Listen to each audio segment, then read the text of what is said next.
Muito bem, vamos falar então de momento angular, que é o penúltimo conceito que a gente vai abordar aqui, né? A gente está já perto do encerramento aqui, da conclusão das ideias.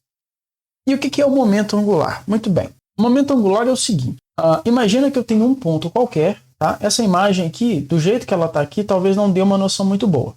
Mas imagina que eu tenho um ponto P, tá? Um ponto apenas, rotacionando, girando em torno de um ponto O. Tá? Do jeito que está aqui, dá a impressão que esse ponto P veio andando por essa reta S e eu estou fazendo um cálculo aqui com ele. Pode até ser, mas não é o caso que eu quero demonstrar. Imagina que o ponto P está girando em torno de O. Aqui nessa imagem fica mais fácil de entender o que eu quero dizer. Ó. Imagina que o ponto P está girando em torno do ponto O. Eu fiz esse pontilhado aqui só para poder facilitar a nossa análise. Mas qual que é a ideia? Imagina que esse pontinho, então, está descrevendo essa circunferência que está aqui. Tá? E neste momento, exatamente nesse momento, o ponto P está aqui.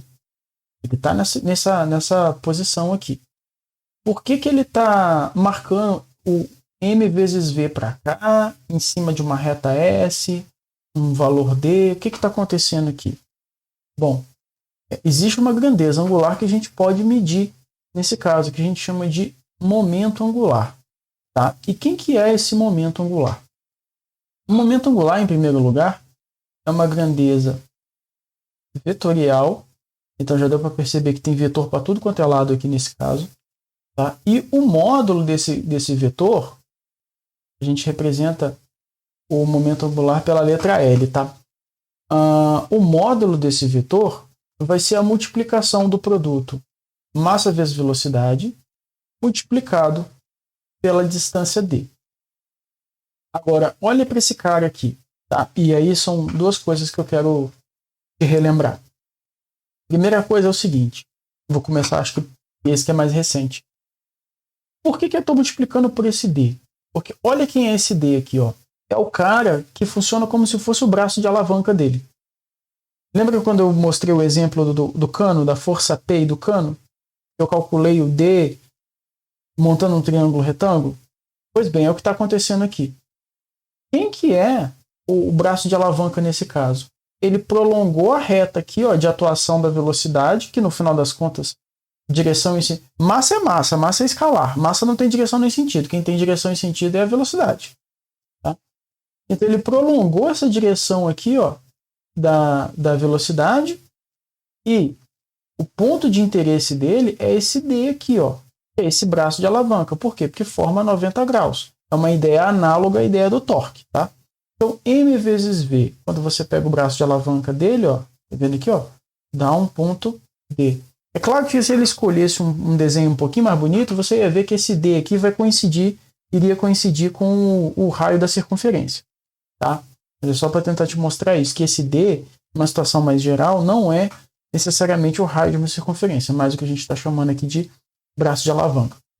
E a segunda coisa que eu queria chamar a atenção é esse M vezes V que está entre parênteses aqui. Por quê? O que é esse M vezes V que está aqui? Esse M vezes V que está aqui, ó, é o que a gente chamava lá no primeiro ano de quantidade de movimento. Quantidade de movimento de um corpo.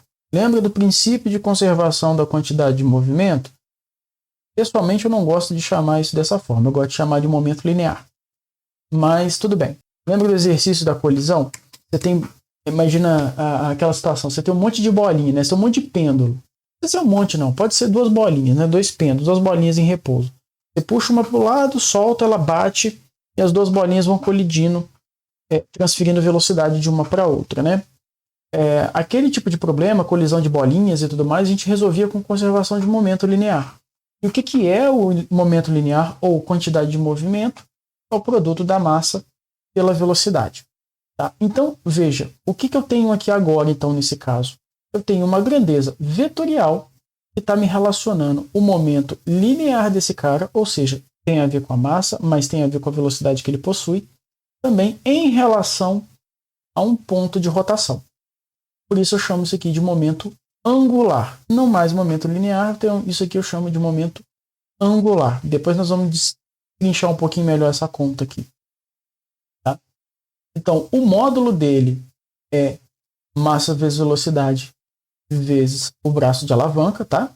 Vou chamar assim de braço de alavanca. A direção, ela vai ser perpendicular ao plano de rotação e o sentido, deixa eu pegar um pouquinho para o canto, né? E o sentido vai ser dado pela regra da mão direita. Se você não estava lembrando disso, se você não suspeitou disso, deixa eu desaparecer um pouquinho e chegar para o canto aqui. Se você não suspeitou de que eu ia falar dela nesse momento, você suspeitou errado. Eu falei um monte dela justamente por causa disso. Então eu vou continuar fazendo o seguinte: qual que é a ideia da regra da mão direita nesse contexto? Para onde que está a velocidade do cara? Eu boto meus dedos, fecho meus dedos em torno do meu polegar e faço o sentido de giro. Para onde o meu polegar apontar é para onde está apontando o momento angular. Então aqui a gente tem um desenho que eu acho que é até um pouquinho melhor de compreender, né? Então tá aqui um pontinho que está girando em torno de um ponto O ponto P. Ele está a uma distância R. Observa que esse R é perpendicular à velocidade. Na verdade, ele é perpendicular ao momento linear do cara, né? Já que aqui eu tenho o produto massa vezes velocidade.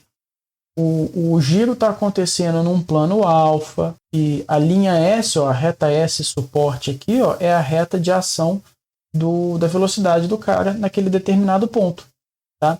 Então, nesse caso aqui, nesse exemplo específico, o raio da trajetória que ele está descrevendo funciona como o próprio braço de alavanca. Por quê? Porque é perpendicular aqui à velocidade. Né? Então, quando você aplica a regra da mão direita nesse caso, né, você percebe que o giro está sendo feito dessa forma.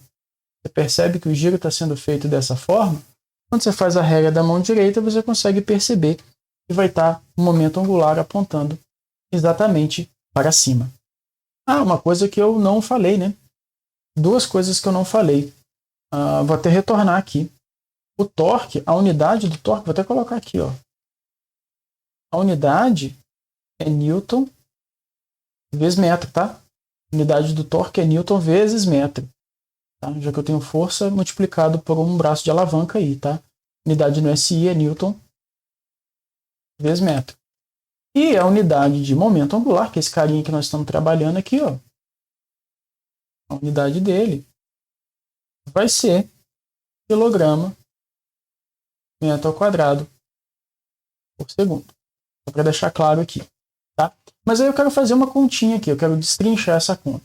Eu falei para você que o momento angular vai ser m vezes v, que multiplica o d, que eu estou chamando de braço de alavanca aqui, um tantão para você.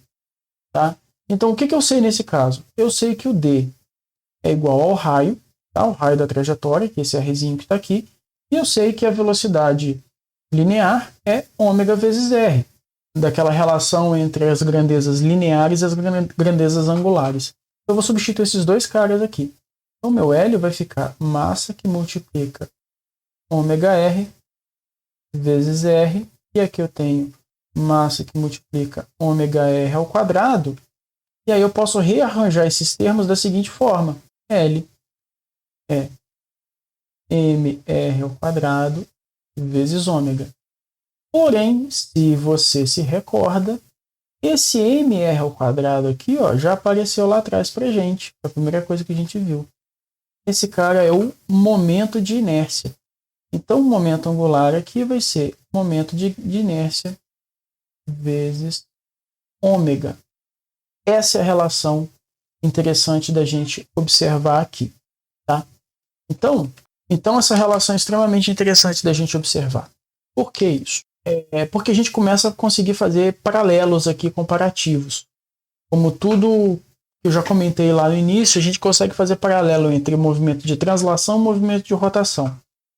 Detalhe, tá? Só um parênteses, aqui a gente está sempre trabalhando com movimento de rotação puro. Tá? A gente não está misturando translação e rotação. A gente olha só para a translação, vê o que acontece lá. Vimos então as leis de Newton, conservação de energia, conservação de momento linear nas colisões. Aqui a gente transporta tudo apenas para a rotação. Então a gente vai ver um corpo que apenas rotaciona. Então, quando a gente faz um paralelo aqui, o que a gente tem? A gente tem que o cálculo do momento angular. Uma grandeza que apareceu aqui foi o momento de inércia, que a gente já viu que depende da massa. Na verdade, depende da distribuição de massa em relação ao corpo. E é uma grandeza também que mede a inércia de rotação, ou seja, quanto maior o momento de inércia, mais difícil é de fazer o cara girar. E a segunda coisa importante que aparece aqui é o ômega, que é a velocidade angular. Inevitável a gente não fazer o paralelo com o momento linear, que é o produto da massa pela velocidade. Então, veja, quem assume o papel da massa é o momento de inércia. Quem faz as vezes da velocidade linear é a velocidade angular.